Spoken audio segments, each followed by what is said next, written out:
Hello everyone, welcome back to my YouTube channel. My name is Himanshu Gautam. तो मैं आशा करता हूँ आप सभी ने जो हमारा इससे पहले वाला चैप्टर था प्राणियों में संरचनात्मक संगठन, उसकी एमसीक्यू प्रैक्टिस भी कर ली होगी और उसकी एक बार ही आपने एनसीईआरटी बुक की रीडिंग भी लगा ली होगी। तो आज हम एक बहुत ही बेसिक सा चैप्टर फिर स्टार्ट करने जा रहे हैं। चैप्टर का नाम है श्वसन और गैस का विनिमय। तो आज हम एनसीईआरटी के फर्स्ट पेज की एनसीईआरटी बुक से रीडिंग करेंगे। तो चलिए शुरू करते हैं वीडियो को। तो हमारे चैप्टर का नाम है श्वसन और गैस का विनिमय। जैसे आप पहले पढ़ चुके हैं, सजीव पोषक तत्वों जैसे ग्लूकोज को तोड़ने के लिए ऑक्सीजन यानी कि O2 का परोक्ष रूप से प्रयोग करते हैं। यानी कि इस लाइन का कहने का मतलब सीधा सीधा ये है, जो सजीव होते हैं वो अपने भोजन से क्या प्राप्त करते हैं, ग्लूकोज प्राप्त करते हैं, और वो ग्लूकोज को तोड़कर क्या बनाते हैं, ऊर्जा बनाते हैं। बट जो वो ग्लूकोज होती है वो ऐसे नहीं टूटती है, उसके लिए यानी कि ग्लूकोज को तोड़ने के लिए हमें किसकी आवश्यकता होती है, ऑक्सीजन की आवश्यकता होती है, जिससे विभिन्न क्रियाओं को संपादित करने के लिए आवश्यक ऊर्जा प्राप्त होती है। यानी कि इस लाइन का कहने का मतलब ये है कि जो ग्लूकोज होती है उसको टूट के क्या बनती है, ऊर्जा बनती है। और जो वो ऊर्जा होती है वो हमारे शरीर में जो गतिविधियां होती हैं उनके लिए आवश्यक होती है। उपरोक्त अप्ताई क्रियाओं में कार्बन डाइऑक्साइड यानी कि CO2 भी मुक्त होती है। यानी कि अभी ये जो प्रक्रिया होती है यानी कि ग्लूकोज से ऊर्जा का बनना, जो ये सारी प्रक्रिया होती है इसमें क्या भी बनती है हमारी, इसमें कार्बन डाइऑक्साइड यानी कि CO2 भी बनती है, जो कि हानिकारक है। यानी कि ये जो गैस होती है हमारे शरीर के लिए हानिकारक है, इसलिए इसे शरीर से बाहर निकालना आवश्यक हो जाता है। इसलिए यह आवश्यक है कि कोशिकाओं को लगातार O2 उपलब्ध कराई जाए और CO2 को बाहर मुक्त किया जाए। यानी कि इसलिए ये आवश्यक हो जाता है कि जो हमारी क्या होती है, शरीर की कोशिकाएं होती हैं, अगर उन्हें हमें सही तरीके से काम कराना है तो उन्हें क्या करी जाए, लगातार O2 मुक्त यानी कार्बन डाइऑक्साइड उपलब्ध कराई जाए, और जो CO2 होती है उसको बाहर मुक्त कर दिया जाए, यानी कि जो कार्बन डाइऑक्साइड होती है उसको बाहर निकाल दिया जाए शरीर से। वायुमंडलीय O2 और कोशिकाओं में उत्पन्न CO2 के आदान प्रदान विनिमय की इस प्रक्रिया को श्वसन, सामान्यतः श्वसन कहते हैं। यानी कि ये जो हम क्या करते हैं, जो हमारी क्या होता है वायुमंडलीय में O2 और CO2 का आदान प्रदान, यानी कि जो हम क्या लेते हैं, ऑक्सीजन लेते हैं और जो कार्बन डाइऑक्साइड बाहर छोड़ते हैं, ये जो पूरी प्रक्रिया होती है इसको हम सामान्यतः कहते हैं, श्वसन कहते हैं। अपने हाथों को अपने सीने पर रखिए, आप सीने को ऊपर नीचे होते हुए अनुभव कर सकते हैं। यानी कि देखो, इस लाइन के कहने का मतलब ये है कि जब हम क्या लेते हैं, ऑक्सीजन लेते हैं तो हमारे जो सीना होता है वो ऊपर उठ जाता है, और जब हम कार्बन डाइऑक्साइड छोड़ते हैं तो हमारा सीना नीचे उठ जाता है। अभी ये जो हलचल होती है आप इसको अपने हाथों से भी अनुभव करते हैं, यानी कि जो हमारे सीना ऊपर नीचे होता है इस हलचल को आप अपने सीने पर हाथ रख के भी अनुभव कर सकते हैं। आप जानते हैं कि श्वसन के कारण होता है। यानी कि इस लाइन का कहने का मतलब ये है कि जब हम ऑक्सीजन लेते हैं तो हमारा सीना ऊपर होता है, और जब हम छोड़ते हैं तो हमारा सीना नीचे होता है। ये किसके कारण होता है, ये हमारे सांस लेने के कारण होता है। हम श्वसन कैसे लेते हैं, यानी कि अब हमारा अगला क्वेश्चन ये आता है कि जो हम सांस लेते हैं आखिर वो कैसे लेते हैं।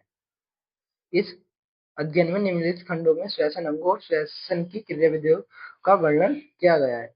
यानी कि इस लाइन का कहने का मतलब ये है कि ये जो हमारा अध्ययन है इसमें जो हम पढ़ेंगे इसमें हम श्वसन अंगों और जो हमारे श्वसन अंग है वो किस तरीके से कार्य करते हैं, यानी कि उनकी क्रियाविधियों के बारे में ही हम इस चैप्टर में पढ़ेंगे।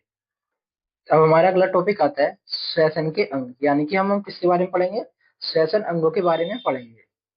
प्राणियों के विभिन्न वर्गों में के बीच श्वसन की क्रियाविधि के उनके निवास और संगठन के अनुसार बदलती है। यानी कि इस लाइन का मतलब ये है कि जो हमारे प्राणी होते हैं तो उनकी जो सांस लेने का तरीका होता है वो उनके निवास के अनुसार स्थित होता है, यानी कि वो उनके निवास के अनुसार होता है। और जो उनका क्या होता है, शरीर का यानी कि जो उनके शरीर के आकार की होती है उसके अनुसार भी होता है। निम्न कशेरुकी जैसे स्पंज, सिलिटेट्रा, चपटे कृत्रिम आदि O2 और CO2 का आदान प्रदान अपने सारे शरीर की सतह से सरल विसरण द्वारा करते हैं। यानी कि जो हमारे क्या होते हैं, निम्न कशेरुकी होते हैं जैसे स्पंज, सिलिटेट्रा और चपटे कृत्रिम। तो इनमें जो जो ऑक्सीजन लेते हैं और जो ये कार्बन डाइऑक्साइड छोड़ते हैं, तो इनके लिए इनमें कोई विशेष अंग नहीं होता। जो इनकी क्या होती है, शरीर की सतह यानी कि जो इनकी त्वचा होती है उसके द्वारा ये अपना क्या करते हैं, विसरण करते हैं। यानी कि CO2 को O2 को अंदर लेते हैं और CO2 को बाहर छोड़ते हैं। केंचुआ अपनी अर्धीय क्यूटिकल को श्वसन के लिए उपयोग करता है। यानी कि देखो, जो क्या होता है, केंचुआ होता है उसकी जो क्या होती है, त्वचा होती है, वो कैसी होती है, वो गीली होती है और पतली होती है थोड़ी। तो जिसे हम क्या कहते हैं, क्यूटिकल कहते हैं, उसका ही वो अपने श्वसन के लिए उपयोग करता है। कीटों के शरीर में नलिकाओं का जाल, जिसे हम श्वसन नलिका का होता है, यानी कि जो हमारे कीट होते हैं या तितली होती है, तो उनके जो शरीर में क्या होता है, नलिकाओं का जाल होता है, जिससे क्या होता है, जो ऑक्सीजन होती है वो उनके शरीर में जाती है।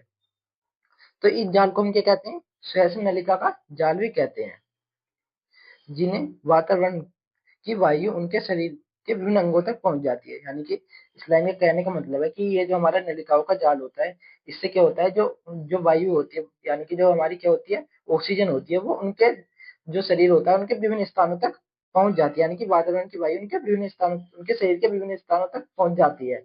इसके लिए उन्हें किसी दूसरे अंग की आवश्यकता नहीं होती या फिर कोशिकाओं की आवश्यकता नहीं होती, ताकि कोशिकाएं सीधे गैस का आदान प्रदान कर सके। यानी कि जो नलिकाएं होती हैं उनसे सीधे क्या होता है, हवा का आदान प्रदान होता है, ताकि क्या हो सके, जो कोशिकाएं हैं वो सीधे गैस का क्या कर सके, आदान प्रदान कर सके। जलीय ऑर्थोपोडा तथा मोलस्का में श्वसन विशेष समन्वय संरचना क्लोम यानी कि गिल्स द्वारा होता है। यानी कि जो हमारे जलीय ऑर्थोपोडा होते हैं, जैसे हमारा झींगा हो गया, तो ये क्या रहते हैं, जल में रहते हैं। तो ये किसके द्वारा अपना जो सांस लेते हैं वो किसके द्वारा लेते हैं, वो अपने क्लोम यानी कि गिल्स, क्लोम यानी कि गिल्स द्वारा अपना श्वसन करते हैं या सांस लेते हैं। अब देखो, जो हमारे गिल्स होते हैं वो कैसे होते हैं, वो एक विशेष संरचना होती है जो पानी में से ऑक्सीजन लेकर हमारे जलीय ऑर्थोपोडा यानी कि झींगे को देती है। जबकि स्थलचारी प्राणियों में श्वसन विशेष संवहनीय थैली फुसफुसीय फेफड़े द्वारा होता है। यानी कि जो हमारे क्या होते हैं, जलीय स्थलधारी होते हैं, जैसे मेंढक हो गया, और जो हमारे प्राणी यानी कि मनुष्य हो गए, तो ये जो अपना श्वसन करते हैं ये किसके द्वारा करते हैं, फेफड़ों के द्वारा श्वसन करते हैं। अब जो ये हमारे फेफड़े होते हैं, ये थैली निर्मल संरचना होती है जो क्या करती है, जो हमारी हवा होती है उसमें से ऑक्सीजन लेकर किसको देती है, हमारे शरीर को देती है। कशेरुकियों में मछली क्लोम्स गिल्स द्वारा श्वसन करती हैं। यानी कि जो हमारे क्या होते हैं, कशेरुकी होते हैं, जैसे मछली होगी, वो किसके द्वारा अपना श्वसन करती है, गिल्स द्वारा करती है। अब जो ये गिल्स जो करते हैं, ये जो पानी होता है, पानी में से क्या छानेंगे, अपनी ऑक्सीजन को छानकर किसको देंगे, मछली के शरीर को दे देते हैं। जबकि एमिफिया उभयचरी स्पर्शी पक्षी और स्तनधारी फेफड़ों द्वारा श्वसन करते हैं। यानी कि जो क्या होंगे, मनुष्य हो गए, हमारे पक्षी हो गए, उभयचरी हो गए, एमिफिया हो गए, ये किसके द्वारा अपना श्वसन करते हैं, ये फेफड़ों के द्वारा सांस लेते हैं। और जो हमारे फेफड़े होते हैं, थैली के आकार की संरचना होती है जो क्या करती है, जो वायु में से ऑक्सीजन को छानकर हमारे शरीर को देती है। उभयचरी जैसे मेंढक अपनी अर्ध त्वचा नम्र त्वचा द्वारा भी श्वसन कर सकते हैं। यानी कि जो हमारे क्या होते हैं, उभयचरी होते हैं, यानी कि मेंढक होता है, तो जो उसकी क्या होती है, वो गिरे त्वचा होती है, यानी कि नम त्वचा होती है, उसके द्वारा क्या करता है, अपना सांस लेता है या फिर श्वसन करता है। यानी कि ऑक्सीजन और कार्बन डाइऑक्साइड का क्या करता है, आदान प्रदान करता है।